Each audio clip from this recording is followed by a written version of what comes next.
Welcome to Christopher DeVink's book launch with Silver Bow Publishing. We're excited to celebrate Christopher's two new releases, The Voice of a Confident Woman and Rumors About God. My name is Megan Hakkinen. I'm a two-time world champion endurance cyclist and the author of two adventure cycling memoirs. I will start by sharing a bit about Silver Bow Publishing. Silver Bow Publishing is an independent creative book publisher committed to publishing great literature in all genres. They're located in Greater Vancouver, BC, and typically publish both poetry and fiction, around 20 to 30 books annually, by emerging and established authors.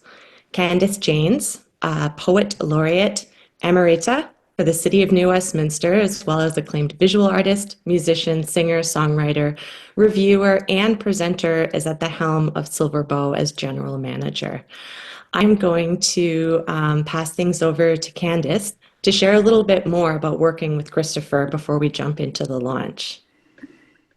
Well, what can I say about Christopher? All I can say is good things. When I first received the first manuscript he ever sent me, I was really just absolutely, I guess the best word to say, just gobsmacked. It was so good.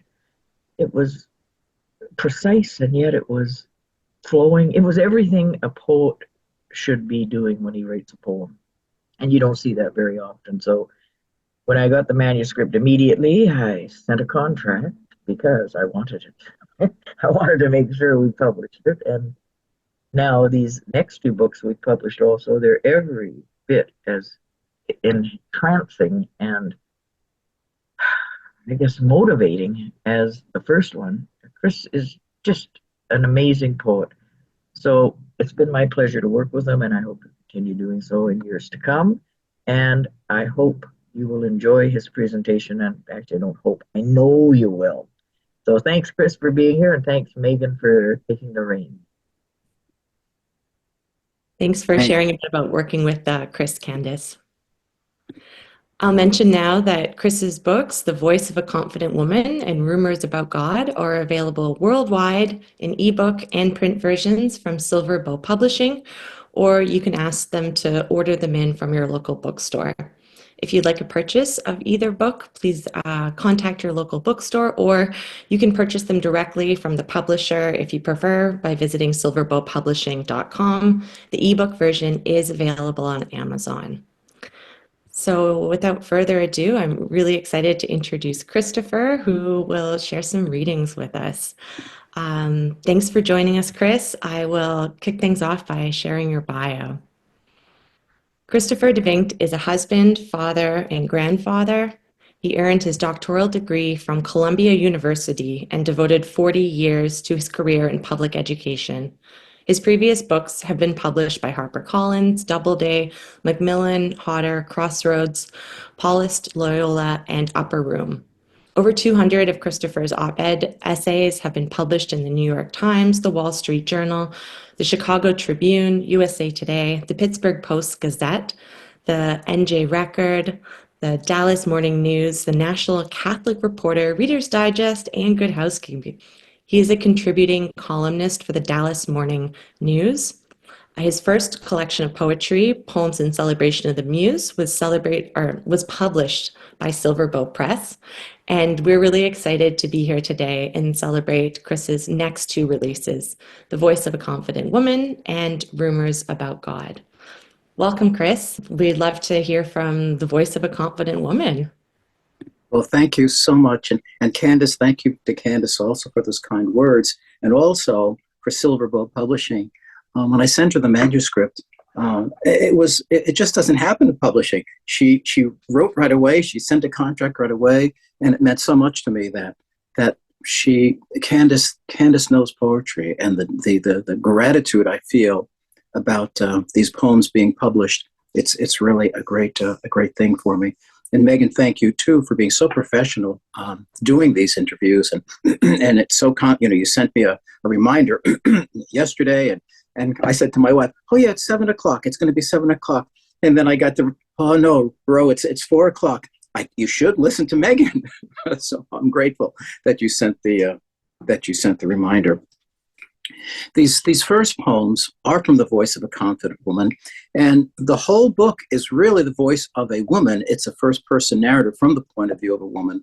Of course, obviously, I'm not a woman, but I really have the sense of what it means to have that something or other inside of us that whether it's female, whether it's male, it's something that has been important to me. And the idea of the feminist movement, the idea of a strong woman, my mother was a poet. I think about St. John. I think about the strength of women writers, and it's been very important to me. So here are a few poems, and the first one is called A Woman Learning French. And there's a quote from Virginia Woolf, who also had a big impact on my writing, as did Edna St. Vincent Millay in her structure of the sonnet. But here is Virginia Woolf speaking.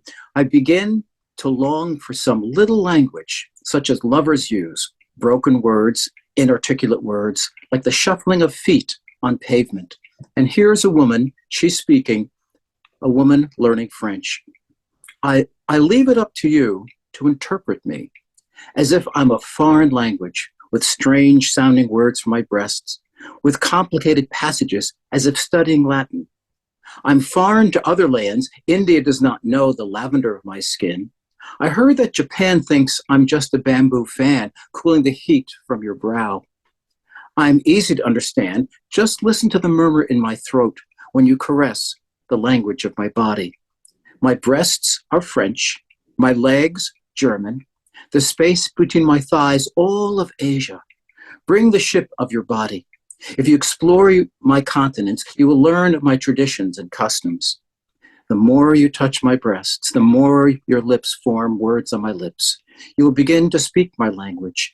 You'll understand how one language borrows words from another. And you will form a new language, write new poetry, create new prayers, live as if we are fluent nouns and verbs with no punctuation. This next one is called A Woman's Lament.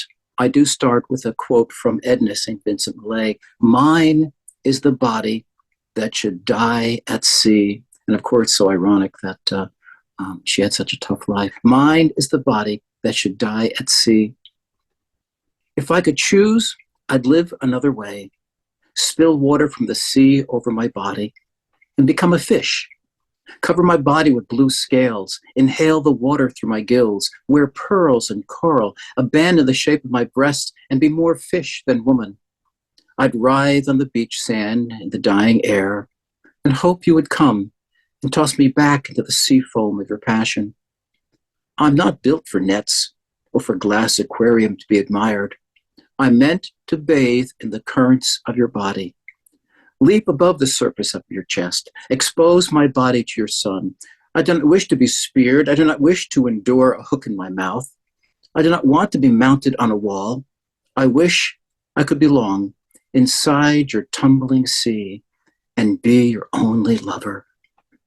The poet May Sarton, she had said to me many years ago, you know, Chris, all poetry are love poems. And when you think about any poetry, whether it's Shakespeare, whether it's Eliot, whether it's Anne Sexton, whoever it is, a love poem of the body or the flowers or the life or the philosophy. And I've really hooked on to that idea. These poems, Voice of a Confident Woman, they're all love poems. They are directed sometimes at a man, sometimes at us in general. And here she speaks about a room of my own, just like Virginia Woolf. And here is Virginia Woolf, a quote from one of her books.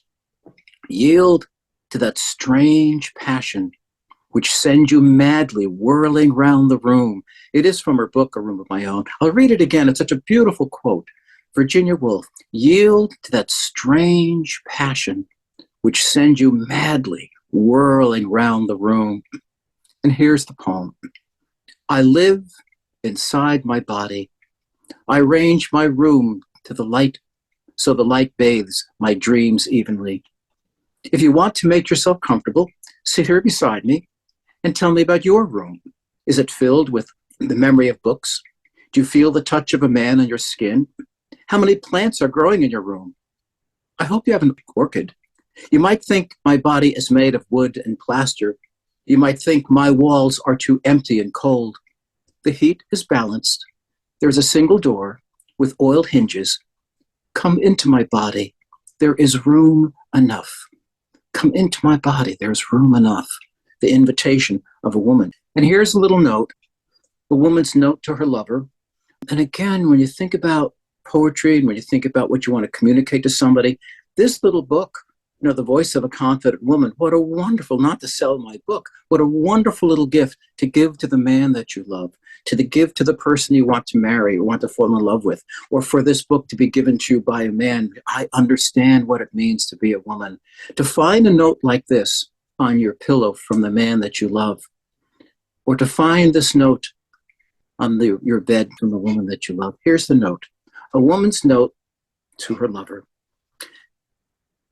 And this is an anonymous quote. It's funny, I wrote all the anonymous quotes, but I just put anonymous anyway. I find lingering evidence of your passion.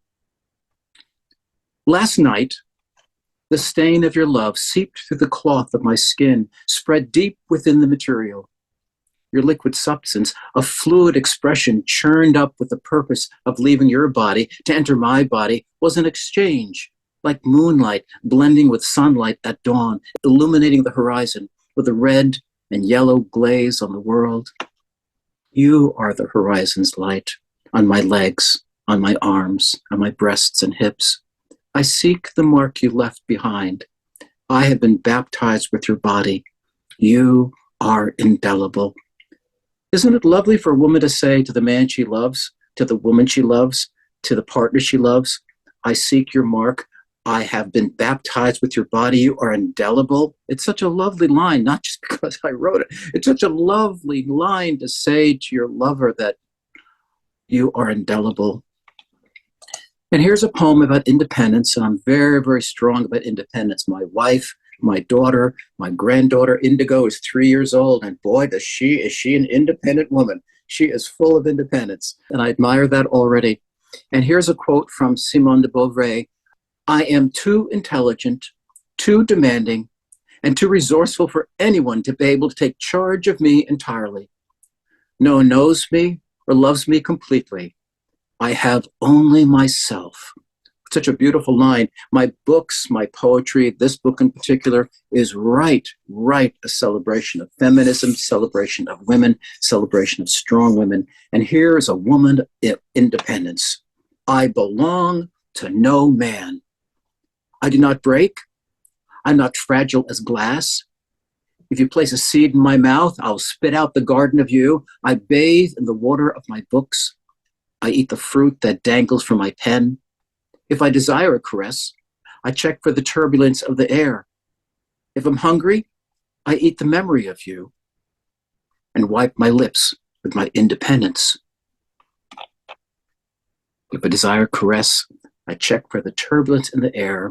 If I'm hungry, I eat the memory of you and wipe my lips with my independence. So those, Megan and Candace, those are 5 poems. And it's so hard to decide which ones to select, which poems to use. It's like, I can't tell you which of my 3 children I love more. I can't tell you which of my 2 grandchildren I love more. I have such a hard time pulling out a poem to read or to share.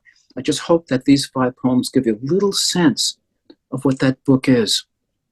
The Voice of a Confident Woman, an Independence Woman. Thank you for sharing those, Christopher. You're a wonderful reader. I really feel a connection to you as you're sharing your words and those poems.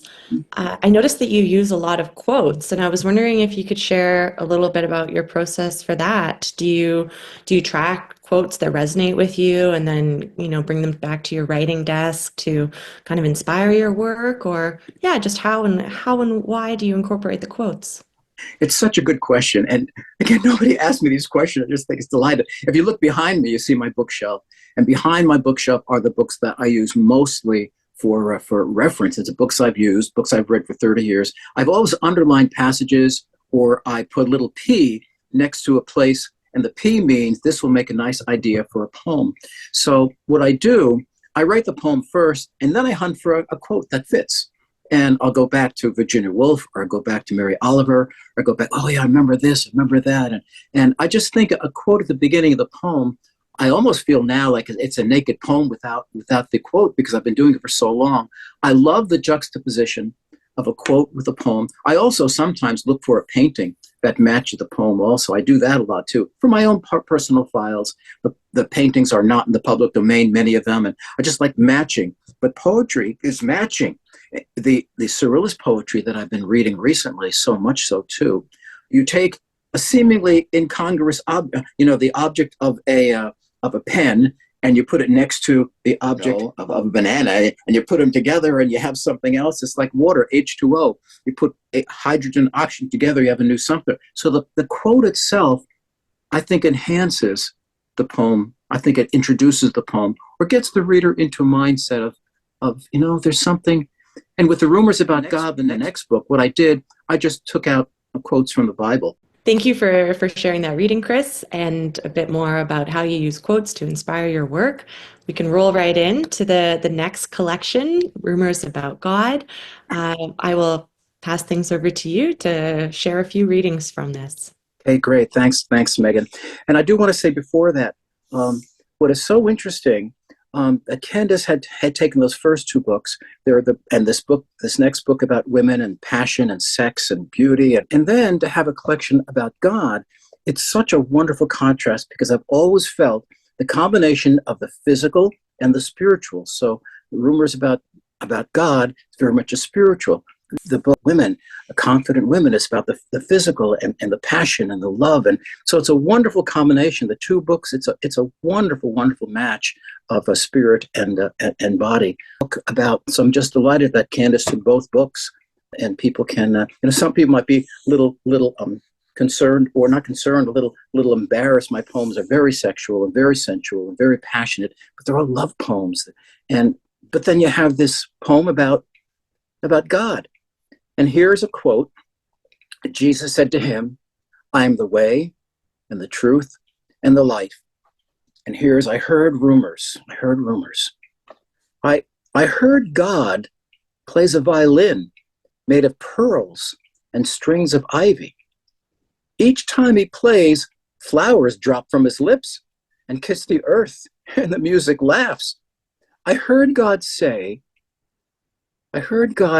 is easy to spot in a crowd. He's the one eating ice cream and smiling. I heard that if you wake up before sunrise, you might see God's shadow rolling up the bed of hills and spreading a quilt of lavender. I was told in a whisper that God likes poetry. So I use a basket and place my poems on pages of straw and knock on his door to be neighborly. I heard God hold the earth in his hands and soothe the edges when the eye of the universe becomes irritated. Now, I also heard God likes to ride dolphins. He does not like to be called Poseidon. He likes the name Matthew or John. I heard God does not believe in coffins. I heard that he said his arms are not made of wood or steel when he welcomes us. I heard God visits Tahiti and forgets to send us a postcard. I heard God lives in Brooklyn sometimes. While ordering a latte, he suggests we visit the Philharmonic and pay close attention during the performance to the violinist playing Mozart with his eyes shut. And that violinist playing Mozart with his eyes shut is God, the hidden God who is among us. This next poem, I Am God. And you're God, Chris? I know. I am God. And here's from Mark 8:28. Who do people say that I am? I am God. And here's God speaking. I am God. I am the voice. I'm inside the curl of each sea tide. When you touch the dew, my tears. When you feel the sun on your skin, my caress. When you hold a child, you hold the meaning of my love. The taste of an orange is from my garden. When you are afraid at night, I am the moonlight. If you doubt the air inside your lungs, it is my whisper. If you doubt the existence of my shadow, it doesn't matter. For I am everlasting. I'm the moisture of the water you drink when you search for me. When you close your eyes, you are not alone. Even stones are not alone. Watch how fields of wheat pray together in autumn. I am the blessing on your forehead. I am the marrow in your bones. I walk beside you. I'm with you always. Tell me your story. I will listen. Sit with me and share what you have lost, and I shall help you find it. I am God. Now you can replace that word I am God with I am your wife, or I'm your husband, I'm your lover, I'm your father, I'm your sister, I'm your teacher. I am God. Sit with me and share what you've lost, and I'll help you find it. I was a teacher for 40 years, and I love guiding young people to find what it is that they seek, and I shall help you find it. And here's another poem. You know, to have the love of somebody and have no doubt about that love is one of the greatest gifts of what it means to be a human being. And here's a question, here's a hope. We all have this question. Are you there, God? Are you there? And here's from Psalms 41:1, 46:1. God is a refuge and strength, a very present help in trouble. Isn't that a lovely, simple little line from the Psalms? God is a refuge and strength, a very pleasant help in trouble. Are you there, God? I thought I heard a movement in the garden. I know it was a deer. I know the gate makes a cat sound when the wind visits. I look for you through the darkness. I cannot see the flowers. When I tap my window, I think I've thinned the glass between you and the books on my night table. I look for you in my books. Do you write poetry? Do you ever write a novel about filling the globe with oceans and lakes? How did you decide what sounds to give an egret and a whale? At night, when the sun is flirting with the other side of the earth, and the dew is kissing the grass, and the dark in my room nearly lifts me up to your company, I touch my face and think perhaps it is your hand on my cheek. I am that lonely. You know, are you there, God? Are you there? We reach for God. We ask for God. Is God there? Especially when we're lonely. Especially when we're lonely. Are you there, God? When I touch my face and think perhaps it's the hand of God on my cheek. I'm that lonely. Two more poems. This one is about death. Mary Oliver had a wonderful line that has resonated with me for a long, long time. She had said that death is not a hole in the ground. I love that. And here's a gathering at the cemetery. And I don't have a quote for this, ironically. A gathering at the cemetery. I also think about Thornton Wilder's wonderful, wonderful book, Our Town, or the Spoon River Anthology, People Speaking from the Grave. Gather round. Brush the dirt from your bones. Let me hear what you've discovered in the earth. Is the earth solid? Did the earth carry you to a new spring? Have you left a different vibration in your passing? When you inhaled your last breath, did you inhale a new air, a liquid from the new womb? Were you able to emerge as new pollen, entering the next flower? I'm curious to know if what you were taught matches the coming rain of your new life. I'd like to know if you can speak. Can people hear what you are saying in your grave? Is there need for a kiss? Do you need to close the windows in winter? I'm standing here reading the words etched on your stones and wonder if there are new words you want to say. Do you want to rise in the night and change the words? Instead of eternal peace, you might write, there is no rest. Here, let me make a place for you under the moonlight. Sit beside me in the dark. You don't have to reveal your names. What you say will not be held against you. We have explained to the children they will never die. We take vows to heaven and burn incense. We have our rituals to mock death. What are you thinking? What have you learned in your graves? Is there room for eternity? A nice thing to say. You know, when I think about my mother dying 3 years ago, and at her grave, when they lowered the coffin, it was next to a woods, and I turned around to look in the woods, and I was hoping I'd see my mother peeking behind a tree. Is there room for eternity in her grave? And the last poem, Megan, last poem, Candace, last poem, those who read poetry. It's God's promise. And to end all my poems forever, or to end my poems of God or women or joy or sorrow, it's nice to end with this poem, God's promise. And here Matthew in the Bible says, and remember, I'm with you always. to the end of the age. I was thinking this morning, what would I want to say to my children and my grandchildren as my last breath? It's the last thing I would want to say to them. And I said, I love you, David. I love you, Michael. I love you, Ro. I love you, Indigo. I love you. I'm always with you. So here's this God's promise. And remember, I'm with you always at the end of the age. Here's God's promise. Find a river or a secret stream, a place where nothing counts but the sound of water and the aroma of moss and air. Seek beyond the brambles, push deeper through the woods in a downward movement. Though you might think you are lost, do not be discouraged with crumbling stones or less focused dream. It is not the path that gives you courage, but the tremble in the voice and the vision that survives. When you arrive at the banks, greenery and wild daffodils know this is what I meant when I promised a lasting life and reverie of purpose felt. In the silver tear you may weep, this discovered victory of love and encouragement. And our death can be a victory or it can be a defeat. But if we live a life of love and encouragement, I do think we live with a great, great victory. And Mary Oliver again, a death is not a hole in the ground. And Silver Bow and Candace, and what you do for poetry, and to share these kind of words.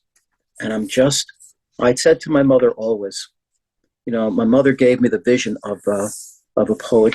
My brother was so severely disabled, and she loved my brother. We bathed my brother and tended to my brother. I said to my mother all along, I am just the messenger. I'm a messenger of her message. We're messengers of Shakespeare and Eliot and God and the Bible. I'm very humbled, and I feel very embarrassed very often when people talk about my writing or the resume. And Candace, my goodness. But Candace and Megan and readers of poetry understand that poetry is a universal language that we learn, like the woman reading French.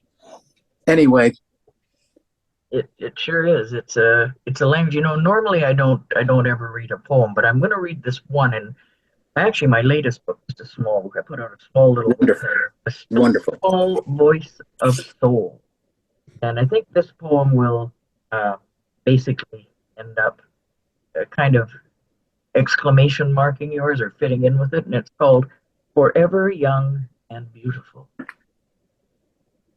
On the dark side of the mountain called night, I lie on a blanket of sleeping dreams, and each breath brings me closer to you.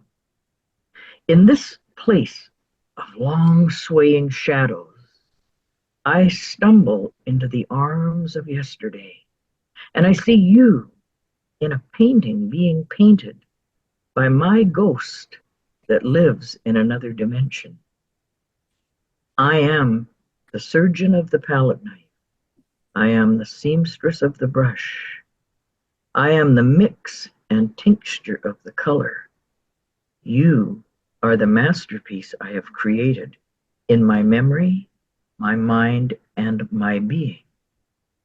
After the paint has dried and the canvas is quiet, this moment of indelible moments isn't new. I recognize it from the many dreams I dreamed of you, in the many lifetimes I've lived. Yesterday, today, tomorrow, and forever, your image in my eyes never changes. You are always forever young and beautiful to me, and you'll always be. I don't know any publisher who knows poetry, writes poetry, has the sensitivity that you have, Candace, and it's a huge blessing to what you've added to the conversation of poetry in our time. Thank you, Chris. Thank That's you. It's a beautiful poem.